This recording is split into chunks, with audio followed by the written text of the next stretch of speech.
forgave me.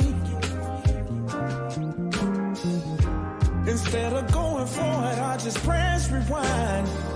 But baby, I promise I'm gonna stop breaking your heart. I'm never gonna do it again. If you give me another shot, I swear I'll be a better man. Baby, I'll change my ways. I can't imagine seeing you with another man. That'll hurt every core in my body, babe. That's something I can never stand. But baby, I promise I'm gonna stop breaking your heart. I'll never ever do it again. No, no. If you give me another shot, I swear I'll be a better man. Baby, I'll change my ways. Ooh, that's not just a song. Baby, I'll change my ways. Oh, isn't that a good song? That is Chicago's own Slick. And the name of the song is Change My Ways. And if I could have $1 for every time I heard somebody say change my ways, I'd probably be real rich right now. But I want to welcome everyone to Intellectual Radio, Voices of Change on this beautiful Sunday. It's been a beautiful day. The weather's been beautiful. I got congrats out today. Congrats to the new sisters of the National Coalition of Black Women, Chicago Metropolitan Chapter. I'm so proud of you ladies. I wish I could have been there with you today, but congratulations. Another congratulations goes out to Father Larry Dowling of St. Agatha Church, St. Simon Cyrene. He just recently retired today, and it's so good to see someone that's still energetic and healthy. That's a blessing to retire. And also congratulations to the new incoming pastor, Father Tadeo. We also welcome him. So we have a great show today. Today is Sunday, Relationship Sunday. And for this beautiful day, we have Khalid Scott, LCSW. And when he comes on, I want him to tell you more about himself. If you're listening right now within earshot, I want you to shoot me over a message and say hello, hello, hello. Tell a friend, call a friend. You know, we want to get this kind of interactive today, and we want to hear some feedback. Khalid also always gives us nuggets of knowledge. Everyone knows I start the show off with the scripture. The scripture today is from Romans 8:28, and it says, "And we know that God causes all things to work together for good, to those who love God, to those who are called according to his purpose." Now, I'm not going to do a news you can use, but I am going to do like a little clip of some quick news stories, one-liners. And let's start out with what happened with Biden. Top Biden ally says he's still the best man to beat Trump in spite of his performance during the debate. Doug Burgum, Republican governor of North Dakota, said Biden isn't fit to be president and praising Trump. But it goes without saying because he's a VP contender. Gabby Douglas beat Sha'Carri Richardson, I love Sha'Carri, in the highly anticipated 200-meter final of the U.S. Olympic team trials for track and field. Thomas came in first with a time of 21.81 seconds. Richards missed qualifying for the 200 meters by fractions of a second, but will still compete in the 100. Bronny James will join his father as a second draft pick for the Lakers. The Chicago Pride Parade stepped off in Lakeview today. And unfortunately, it continues and it goes on. 3 were killed in Chatham shooting after argument, according to Chicago police. You know, I was at an event earlier this week, and it was an event with Latinas there. And what I noticed about them is how They seemingly love each other. Many of you don't remember a time when you'd walk down the street or you'd walk downtown or you'd be somewhere, and when you saw another Black person, you'd kind of speak and nod and acknowledge them. And we had a real love for each other. We got to get that back, you guys, because as a race, yeah, we do have people that are succeeding and achieving, but many of us are in a free fall. We've got to get it together. And I don't have the answers. I don't know what the issue is, but we've got to get it together. And I think it starts with us loving each other. Another incident happened on 31st Street again. A teen stabbed and a woman was shot. And it continues on. This got to stop. Now I'm going to bring on my guest this evening. And all of you, anyone who's ever listened to the show, well, I can't even say this show because lately he's on so many shows. And I'm not jealous. I mean, he's still got time to come on this show. But I am welcoming to the house that Earl built, Intellectual Radio, Voices of Change, our relationship guru, Khalid Scott. Welcome, Khalid. Thank you for having me, my beloved. How you doing today? I'm doing good. I'm doing good on this beautiful day. How are you? You know what, Janice, let me tell you, I am on cloud nine still. Okay. Your niece graduated about a month ago. Well, a month ago today, and it's something about when you watch your child cross their first major finish line. And for me, that's what her college, getting her bachelor's degree in both neuroscience and German was. Watching my baby who graduated from high school in the pandemic. So I didn't even have a graduation ceremony to go to 4 years ago, right? But you made up for it. I saw it all over social media. Absolutely. And and it's just hard to watching her hard work and commitment, because not only was she in her senior year, she was studying for the MCAT exam, and she applied for the Fulbright Fellowship and got it. So she'll be studying. Well, she'll be working in the largest hospital in Europe from September through July of next year, and then when she comes back home that very next month, she'll be starting medical school. And for me, Janice, a poor Black boy with a teen mom and no daddy in the house, to have grown like I've grown, and then to raise a child who's going to be a future neurosurgeon, that just tells you the sky is the limit. Yes, the sky is the limit. And one of the things that stood out about her graduation, and like you just said, I posted a picture of me and my ex-wife with my daughter, right? Mm-hmm. And put it over here. The picture went viral, right? And what happened was, and I think what's maybe stood out for people was that folks know we're divorced, and we've been divorced for 12 years, right? Okay. And we'll talk about this in the program, but we made co-parenting work. And it was shaky at first, but at the end of the day, we knew we needed to come together for the betterment of our child, and it worked. And it worked beautifully,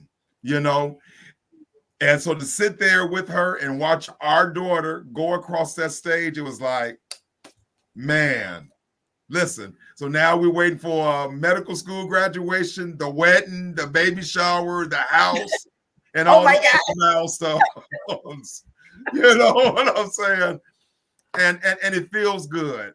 And it feels good. And so it lets us know, or at least lets me know, reinforces that no matter what the circumstance, if you do your part to make it better, it'll be better. You're right. Because Anaya's seeing her mom and dad come together for her benefit. That's why my daughter's self-esteem is rocket high. You know what I'm saying? That's why my daughter, at least it doesn't appear, has daddy issues. Right. So I'm happy. And with that, on last Friday, I got awarded Father of the Year. You know what? I'm glad you're talking about that, because I don't want you to just talk about last Friday. I want you to talk about all the awards you've gotten the past year. Oh, wow. Well, thank you Yeah. for that. It's Thank been you. that many? You said, wow. Yeah, I've gotten 3 awards this year so far. So I've gotten this one, and this is the 5th time I've won a Father of the Year from an organization.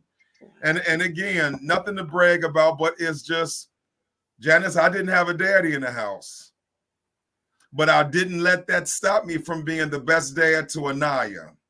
You know what I'm saying? I took my pain and loss and grief and hurt and damage and said, you know what? Instead of going with it and becoming a deadbeat dad like I did the reverse. I did the opposite. I became a full throttle daddy because I didn't want Anaya to feel one day of what I felt as a kid growing up. You know, and another award I got from our beautiful sister Shar was this Social Worker of the Year. Nice. And the reason why this stood out for me, Shar is my Facebook friend. Okay. Before this ceremony, I had never met her eyeball to eyeball. She's been my Facebook friend for about 8 years.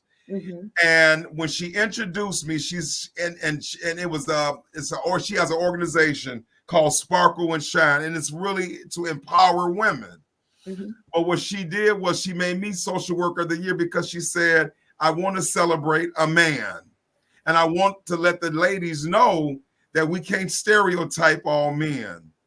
And as I was coming up, she was like, and ladies, not only he's a dedicated social worker, but you talking about a man who appears to have the best relationship with his daughter. You know what I'm saying? So you never know who's watching your walk. Right. You never know who's watching you and who needs to see you shine, you know? And so, and as a social worker, I've won now, this made my 27th award as a social worker. And again, it just goes back to when you answer God's calling, when you answer the call, he'll give you everything you need. And remember, I'm a Black man in a white woman dominated field, social work. Yeah. The next biggest population is Black women. You know what I'm saying? But I take my job as a social worker so serious because it is. I'm the other type of doctor, Janice. I have to work on the emotional wounds, the mental wounds. And that's deeper sometimes. Mm-hmm. That's deeper because a regular wound can heal. Right. Invisible scars go real deep. And then lastly, you know, this is the end of the Men's Mental Health Awareness Month. Okay. And every week I've been doing speaking engagements, talking to especially Black men about mental awareness. And I'm telling you, it's a hit. Everywhere I've went, it's been sold out. You know what I'm saying? Or a packed audience. So men are really paying attention to their health. In the private practice, my whole caseload is men. At the VA hospital, I have 38 veterans out of the 40 of men. And men need help and they want help. And that makes a difference. Wow.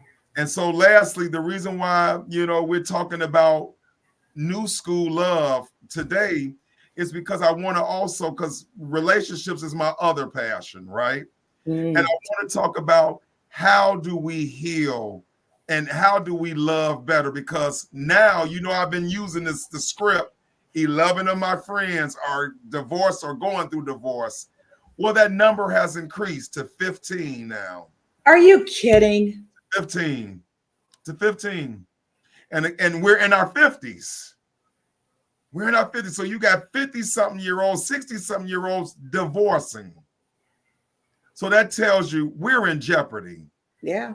We're in jeopardy. Wow. Yeah. Well, I want to bring up to you a concept, and I know that you're the SME, you're the subject matter expert, but I thought this was really interesting. I had just really heard about it.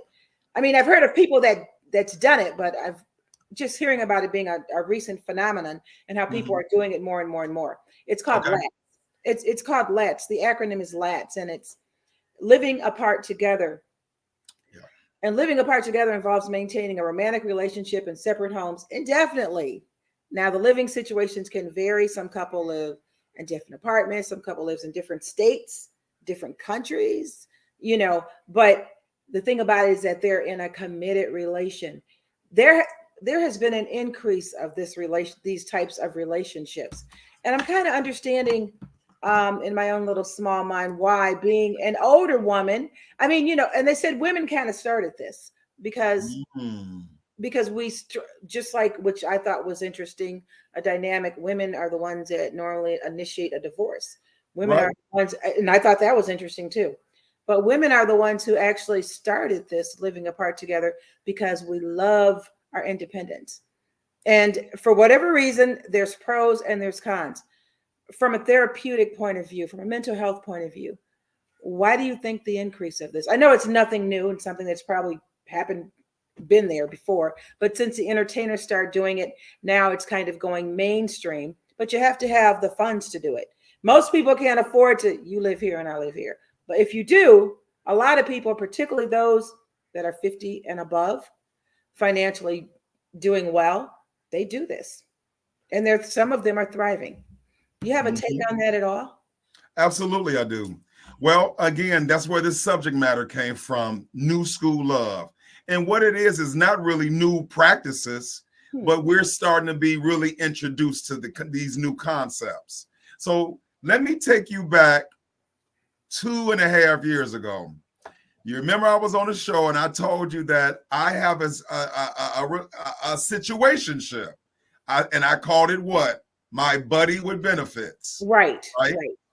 And remember, I told you I was getting all kind of Khalid, Oh yeah, yeah. all the finger pointing. And so what I did was, because in my head, I didn't see I didn't understand at the time that buddy with benefits had a negative connotation with it.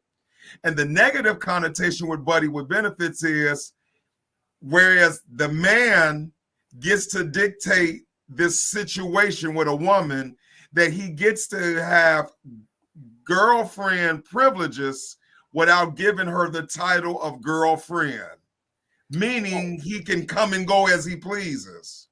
And Right. that it's a woman, again, sacrificing just to have a piece of a man. So when I really understood that, I got it. And in fact, I start changing the language around. I start saying, well, I have a companion, right? Okay. Because that was a little bit more softer sell. But at the end of the day, I was like, you know what? No, this is my buddy with benefits, but I'm redefining it. Because what I explained, if you remember, I said that on our first conversation, I told her, I'm not looking for a relationship. I'm looking with someone who will go to the Will Downing and Anita Baker concert with me, Hmm. who will go to see the new Denzel or Angela Bassett movie with me, who will go to Bonefish Grill or El Salta restaurant in Munster, Indiana, and eat dinner with me, or come back to the house and we chill. Hmm. And at that time, I was still, I'm still or in the middle of my daughter's academic career. I'm an empty nester. So I'm getting used to being home by myself. And I'm really, truly healed from my divorce. Right. So my thing is, I'm going to have a situation that's more so on my terms. Now, if you're okay with that, man, let's do it. If you're not okay, it was nice knowing you. But for me, for once in my life, I was going to put my needs first. Janice, I'm a social worker, and I've been a social worker. August would be 31 years. Good for So you. I give at the office every day.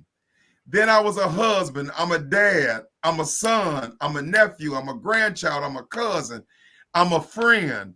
And I'm a cancer. So I give to people all the time. I always put people first. This time around, I'm putting me first. And it works. And it's been working. And almost 3 years later, we're still in our situation. And again, me and my lady friend, we've never had one argument in almost 3 years. Because why? We manage our expectations. When we get together, she's a principal and was working on a PhD. I'm in private practice and I work for the federal government. Yeah, yeah. So when we get together on the weekend, it's like, we don't want to talk about work. We don't want to talk about stress. We just want to enjoy each other's company. Because she's an empty nester and she's a divorcee. So, and we both are healed from our divorce. So the combination was right on time. But again, we decided how we was going to deal with our situation or relationship, whatever you want to call it. The onus was on us. See, both of you decided together. It wasn't unilateral, which made a difference. But Absolutely. Let me ask this, because I do remember the conversation well. I remember pushing back too and asking questions. Was this a committed relationship? It has been. It's grown into one. That's beautiful. It's grown into, because I don't see any other person. She doesn't see any person. You know what I'm saying? But at first we did go on. We did see other people. Because again, it was open. But as it progressed. So somebody might say, well, Khalid, you are in a relationship. You just don't give it a title. Well, if that saves us from fighting each other, it's okay then. That's what I'm talking about. That's what women. That's how women think too. I mean, the fighting and the day-to-day stuff, the picky stuff. That's very, very similar to this living apart together. Correct. And see, now that and it's something about, I know you're only 37 years old, Janice. Yeah. Okay. But when you get in your 50s, you get this sense of emancipation. Yes, I promise you do. Absolutely. And you get this. I've learned my lessons. I've had my good days and my bad moments. I have my challenges and I've learned from them. So now in this chapter of my life called It's My Turn, no, I'm not going through it mess no more. So that's why I know 15 people who have divorced or are finalizing their divorce. And when I asked majority of them, what happened? Yeah, you've been married 29 years. What happened? They was like, Khalid, my baby went off to college. Yeah. And I'm like, I don't understand. Khalid, my child was the buffer that kept us together. I wanted to, like you, Khalid, I wanted the Huxtable house. I wanted the mom and the dad and the children and everybody being happy. But the reality is, Khalid, I should have divorced 10 years ago. But I stayed for the kids. Yeah. Or you know what? I didn't think I could make it on my own. I was dependent on this person. But that pandemic, and I've often said this, that pandemic changed us. I think so too. Because what happens, Janice, we got to sit still. We got to sit in place. We couldn't go out like we wanted to, or like we were used to. We had to sit in the house with our spouse. We had to sit in the house with the kids. And we was like, whoa. Do I like this person? Right. And so that's what led me into private practice, because I was getting phone calls literally every day. Because, when you're a social worker and a therapist, people call. Yeah. And it was like, it's money to be made. At our practice, we've been booked solid. You're still booked solid? You're still solid. I'm still getting referrals every week. And now it's mostly men reaching out. 4 years ago, 5 years ago, you wouldn't dare get a man calling or, sending me a message saying I want therapy. It was the wife. Right. It was the mother, the godmama, the sister, the auntie, whatever. Now men are calling me directly, and men are doing the work, Janice. They're sitting in therapy crying. They're trying to be more transparent. They're trying to have better relationships with their women. They're giving up the side women. They're really trying to do the work to be better. And think about it. The more that happens, the better off we'll be. The better off our community will be. But this is it. And then also to stay back on topic, which with the situation you just described, I guess that couple was like, you know what? You stay in your place, I stay in mine.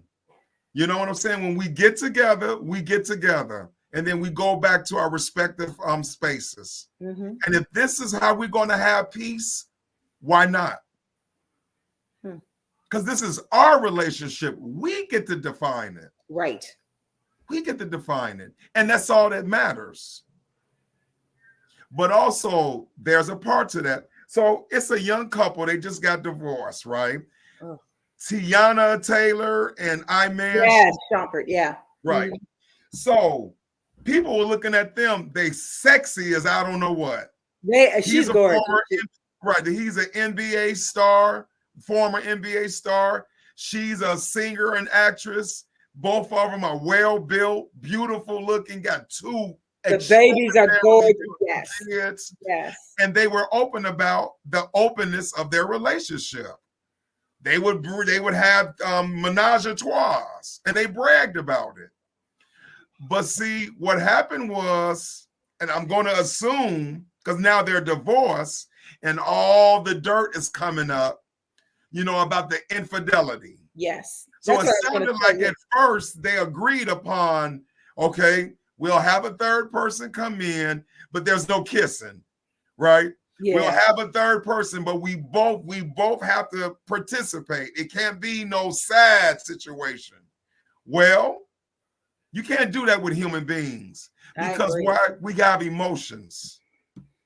And physical intimacy is going to bring up emotions, right?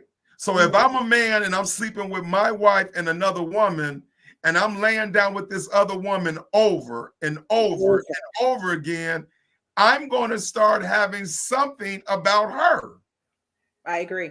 And she's going to start feeling me. I agree. So if you know you cannot handle that, then let it be about you two. That's right. Don't bring a third person in, even just to be freaky. And I had a friend who did that, and it didn't turn out right. It did not turn out right because, again, people's feelings. But that's very common, isn't it, to have threesomes? I mean, I've been hearing about a lot of people. It's very common. I mean, the movies, I'm addicted to Tubi movies. Me too. Every Tubi movie has that scene.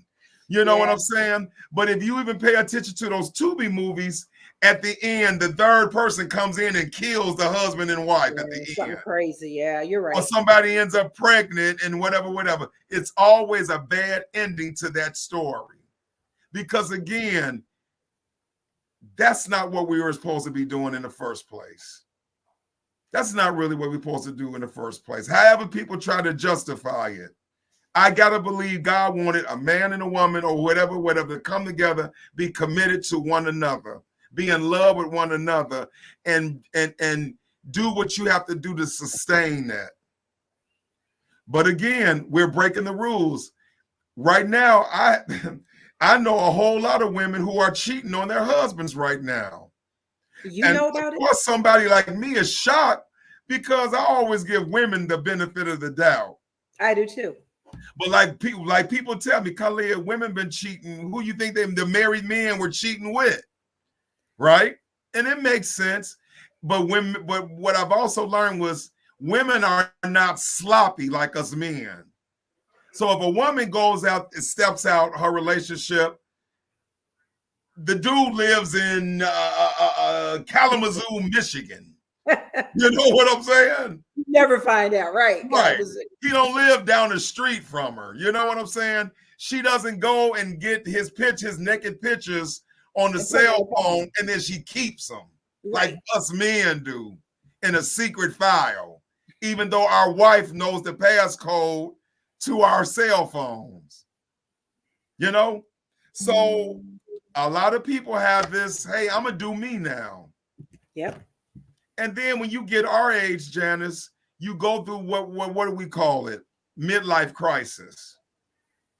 So think about it, Janice. If you're on Facebook with me, you see that I'm out every weekend. So to be honest, I'm reliving 25-year-old Khalid.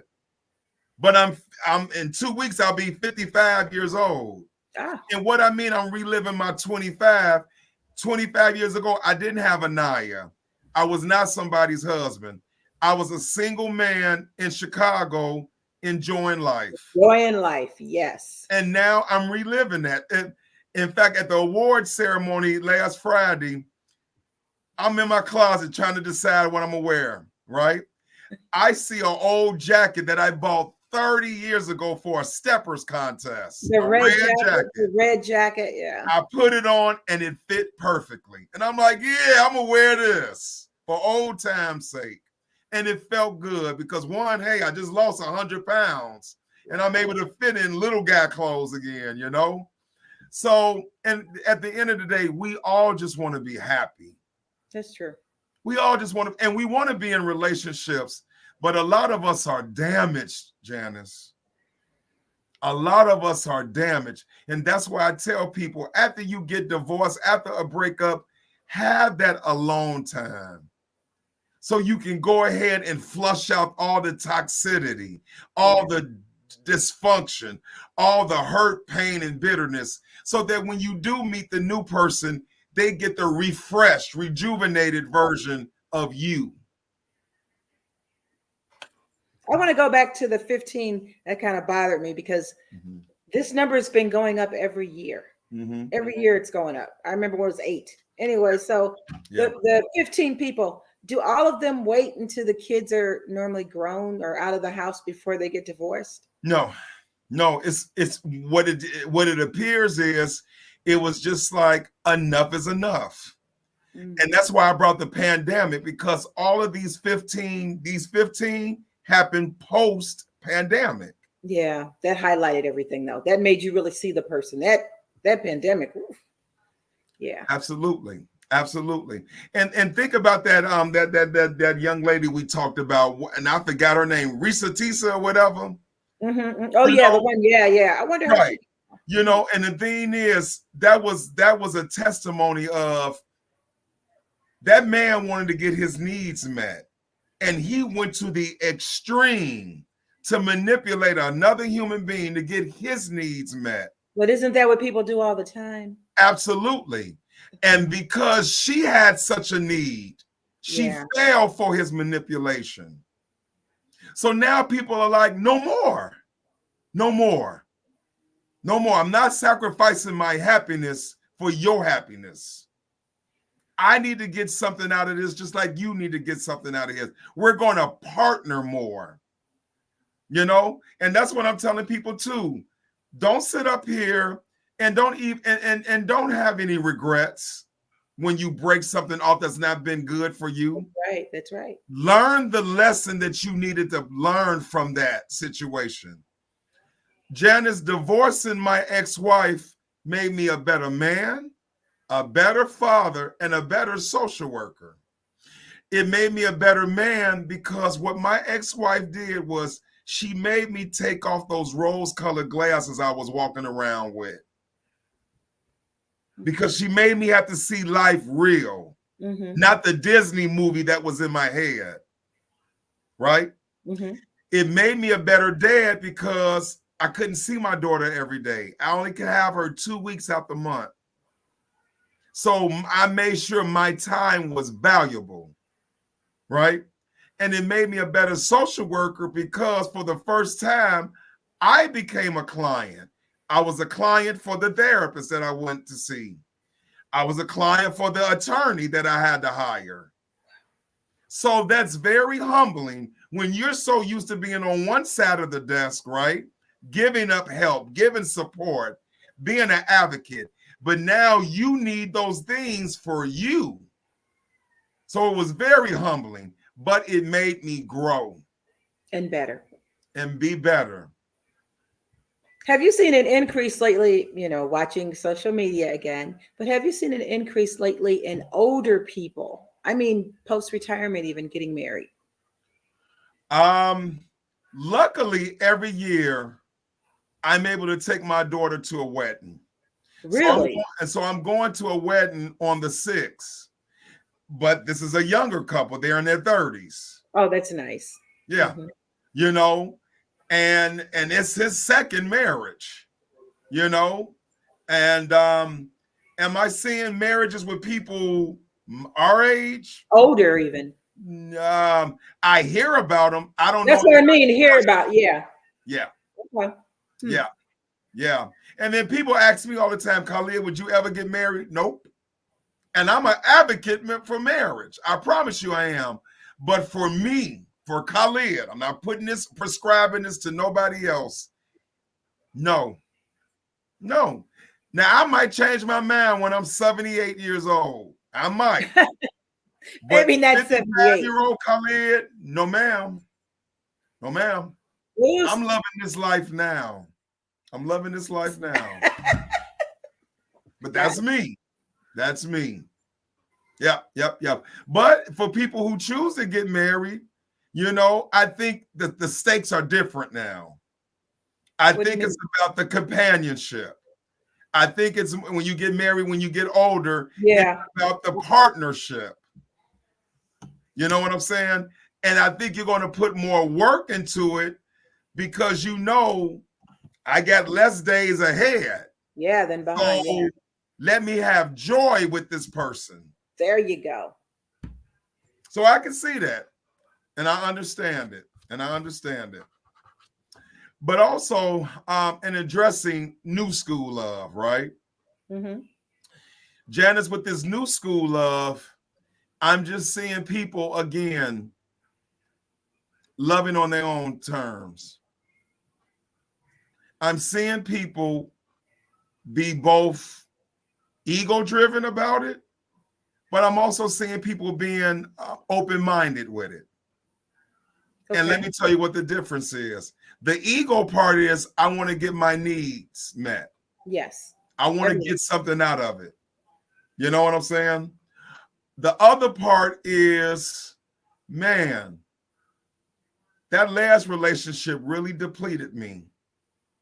But I was able to go to therapy and see a Khalid Scott. And I saw the selfishness in me. And I was selfish to my wife. I was selfish to my husband. And now I want to be better because I don't want karma to knock on my door no more. Yeah. I don't want karma to knock on my door no more. I had somebody I know who is divorced, and they told me, Khalid, I'm sad for my girlfriend. What? Sad for my girlfriend. I'm just right. And I said, you mean your wife? Right. I said, no, my girlfriend. And the guy was, I've been with my girlfriend 10 years. Oh, but I'm like, wait a minute, you've been married 28 years, haven't you? He's like, yes. But out of the 28 years, I had a girlfriend.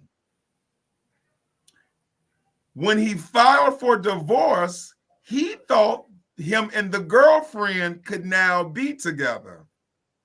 Okay. But the girlfriend was like,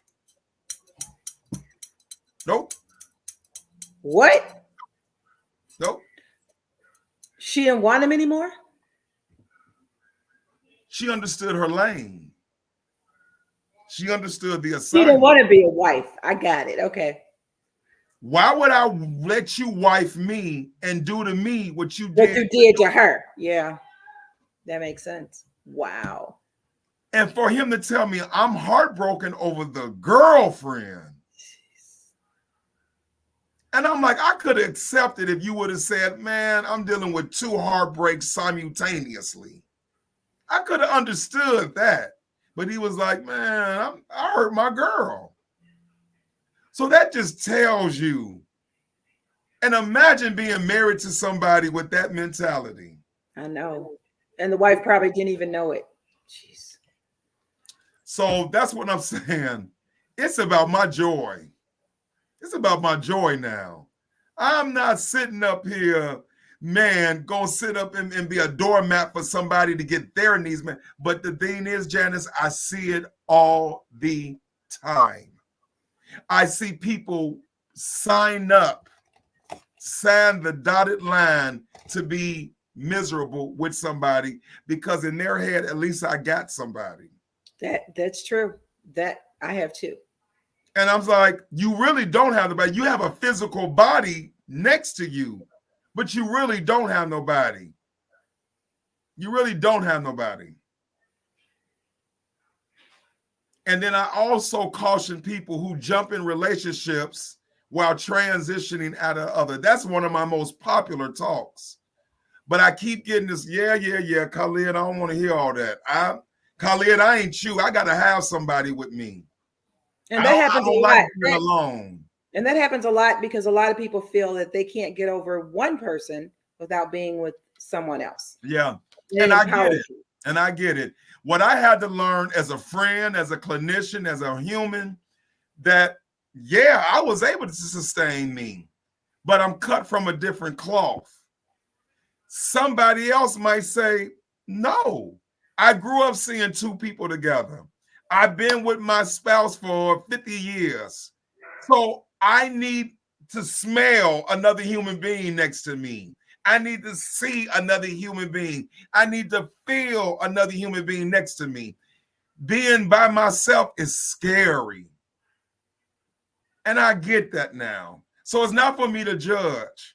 But what I do say, if you're going to do that, man, you better act like you learned the lessons from the previous relationship. And also, this is very important. That person, the new person you with, don't ever forget that they, in the back of their head, knows you cheated with me, with that person.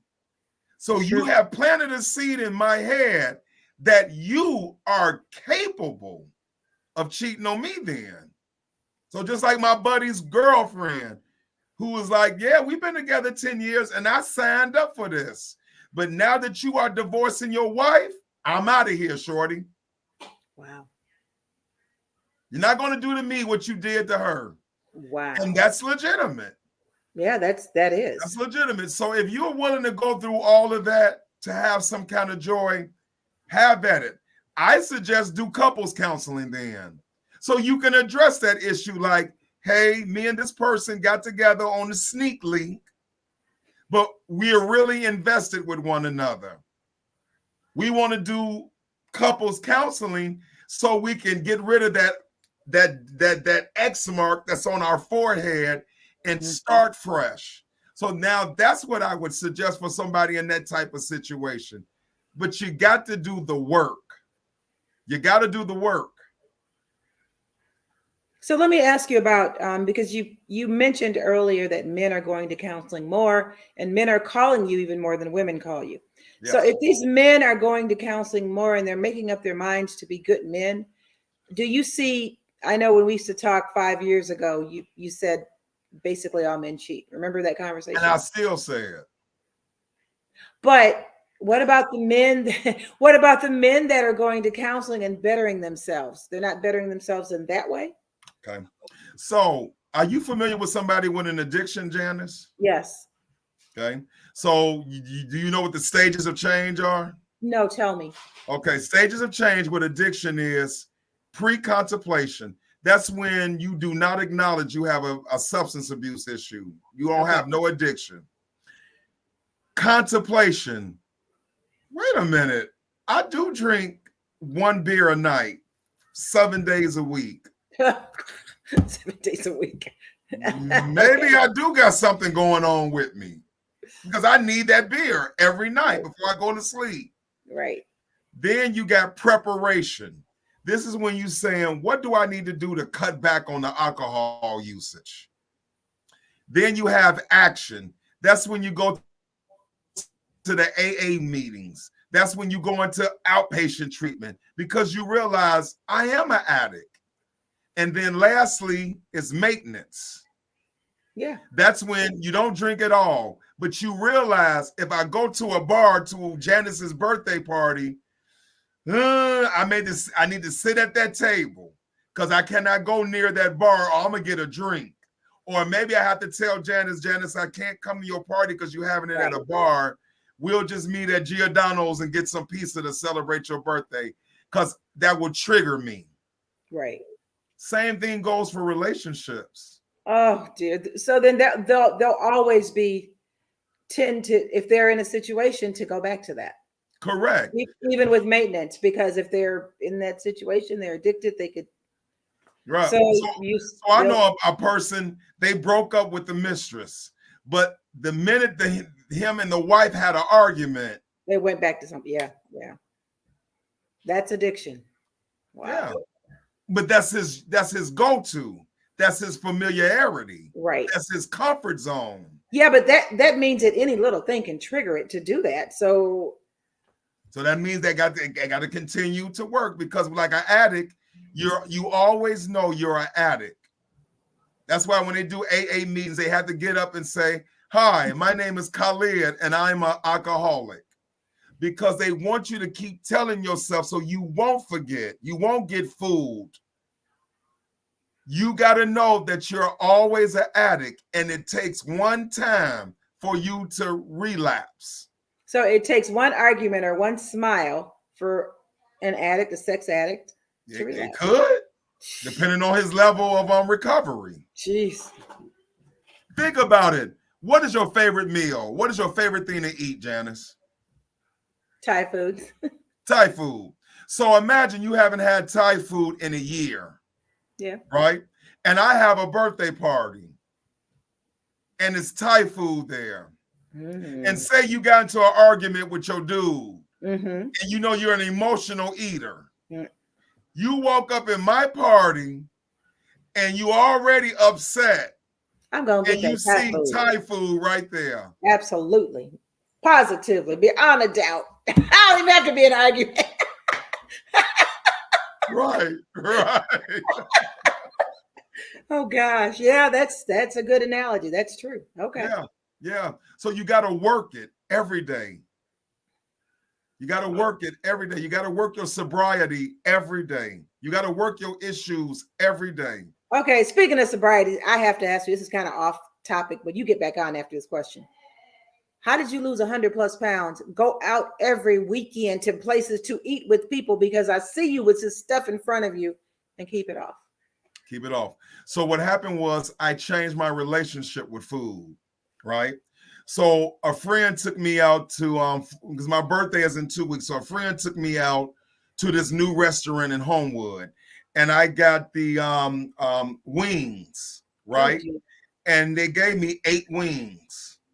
While I was sitting there, I only ate 2 wings and a couple of French fries, and I was filled because I was drinking a glass of water. And then for dinner, I ate a couple of more wings. And then this afternoon, I ate the remainder. Instead of eating 6 at a time. Absolutely. So I eat a little each day. So every day, my goal is never to eat past 900 calories. Oh. But I've trained my mind now. Now, do I have days where I go and get a bag of Doritos, put some hot sauce and ketchup on it, and go to work while I'm looking at Tubi? Absolutely, I do. But the next day, I'm at that gym on that treadmill. Yeah. And I'm drinking a bucket of water. So it's about the moderation. And like for my daughter's graduation, Janice, I was going there to see my ex-wife and her family. I went and bought me a $600 suit from Nordstrom's, tailored fit. I got down to 214 pounds. And I look right and tight. I'm 6 foot, right? Mm-hmm. So I looked that I was that dude. How I looked when I first met Lisa 24 years ago. When you used to model and step. Oh yeah. Absolutely. But again, when you fix this, when you are in charge of this, everything else falls into place. Everything falls into place. And that's how we got to look at relationships. Fix your deficits in relationships. Do the maintenance of it, and you'll get everything you want in relationships. See, what happens is when you're a healthy person mentally, you'll see garbage coming at you. You'll see toxicity coming at you. You'll have a conversation with somebody and be like, let's go ahead and pay the check. Nice meeting you. Yep. Because remember, you're not desperate no more. That's true. You're not extra vulnerable no more. You're healthy. And your thing is, I work too hard for this healthiness to relapse. So to be honest, I might be in a bad position because I haven't had an argument with a woman in 3 years.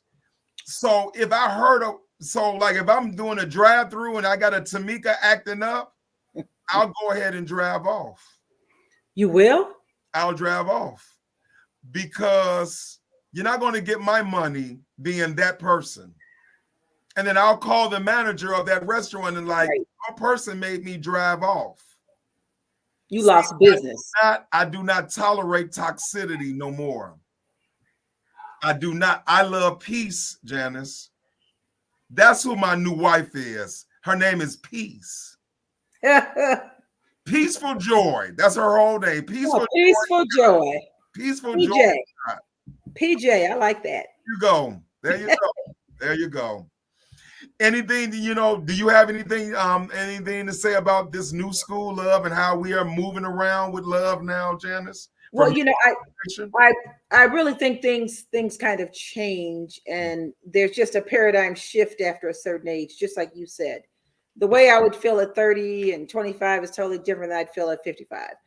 So I think things are different now. So you do get more selfish. When you're young, oftentimes you're giving too much. You're always being the one, okay, I'll compromise. Okay, I'll give. Now it's like, no. It's about me.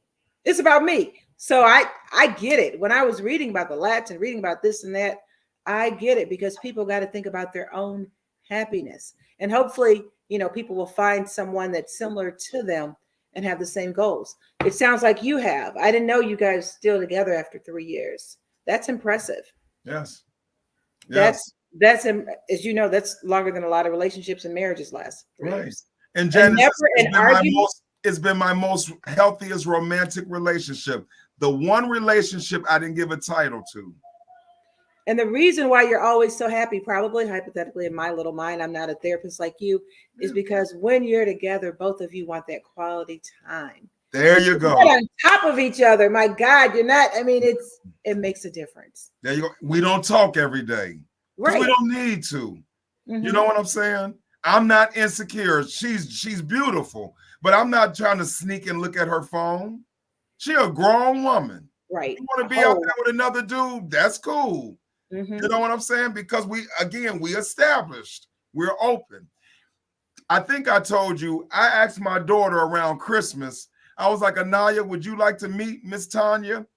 And you know what your niece said to me? What did she say? She said, no, Daddy, I don't need to. I said, Anaya, why? We've been together for 2 years. Why?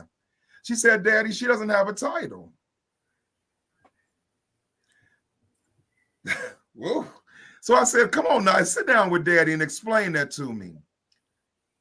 Because I'm very about parents being role models to their kids. Right. She said, Daddy, what I've learned from your situation with Miss Tanya is that if I don't have a title, I don't get benefits.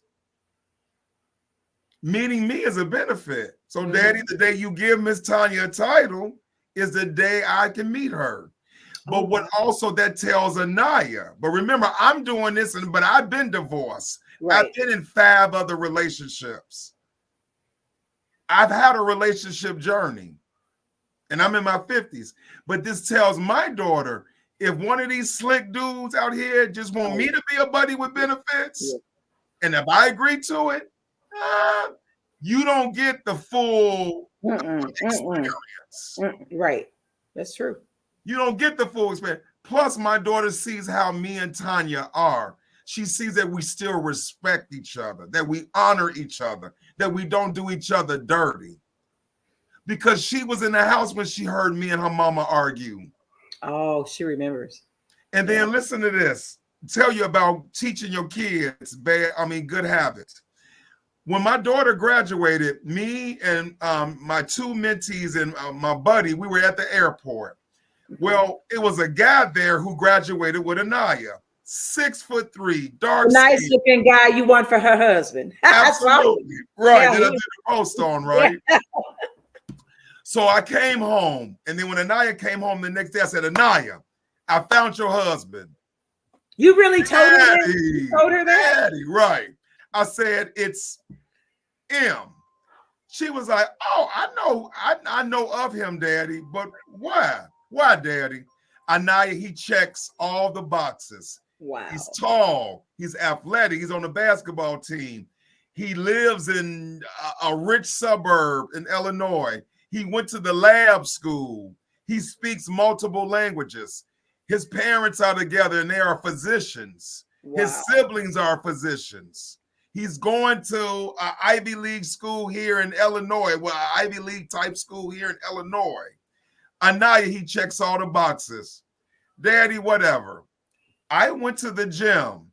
When I came back, she said, Daddy, come here for a minute. I said, what's up, Anaya? She said, Daddy, I don't know him like that, but I called my close friend who also graduated with us, and she knows him. Mm-hmm. Daddy, he sleeps around heavily because he knows he's the stuff. Right? Mm-hmm. And I was like, whoa. She said, Daddy, let me handle my love life, okay? But what I liked is she listened to what I said and she took it a step further. She was smart enough to check him out. Yes. Yes. That's smart. To do a check. Because she's like, well, he is a good-looking guy. He is a baller. Yeah. He's good. But when she heard that background, she was like, no, that's not for me. Because why? I didn't grow up with a daddy who did that. That lets me know I did my job as a dad. That lets me know I did my job as her father. I set a pattern. I set a tone for my child to make the best decision as much as possible. And I'm telling parents, you got to do that. Even when they're an adult, you got to continue to set, because kids look at what you do, not what you say. And they do. You're absolutely right. Right. Wow. She makes you proud on a daily basis. Man, you just, man. I cannot wait until she become a neurologist. Oh, right. I'm waiting for this, like, Right. Wow. And as you see, I got her degree came in the mail 2 weeks ago, so I already got it up already. Her degree's up there too? Her degree is up there with mine. Wow. Absolutely. First one, with a few more to come. Wow. Absolutely. As always, it has been a pleasure. Always, you always give us little nuggets, and I really like this conversation on new school love. Why you say that? You're surprised? Why? Because the time went by so quick. I know it's already. I know. Look at it. It's already. You always give us the nuggets, but this new school loving. I don't know. It is different. Things are changing, and it is new. The only thing that I'm kind of concerned about was that there was some problems between Black women and Black men. Yes. Middle-aged Black women, Black men, particularly those like you that are successful, make six figures plus. They wanted to go the other way for whatever reason. And I'm hoping we're closing that gap and getting more together as a people in relationships. Right. But let me reinforce that again. The more Black men deal with their mental health and wellness, the better we'll be for our women. We just got to see it play itself out because this is still new to us. Yeah. Yep. So I'm hoping when my daughter gets ready to get married, maybe in 10 years, she'll have that.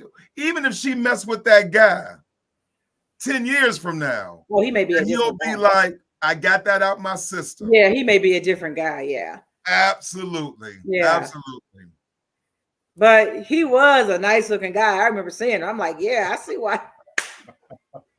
I said, oh, okay. I want beautiful grandkids. You know what I'm saying? Of course, and they would be. He's tall and slim. She tall and slim. Oh my God! Yeah. I said, oh, I could see that. I really hate to see he's a garden tool, but I think it's something that, it's age appropriate, and he's young and whatever. Yeah, he's living his life.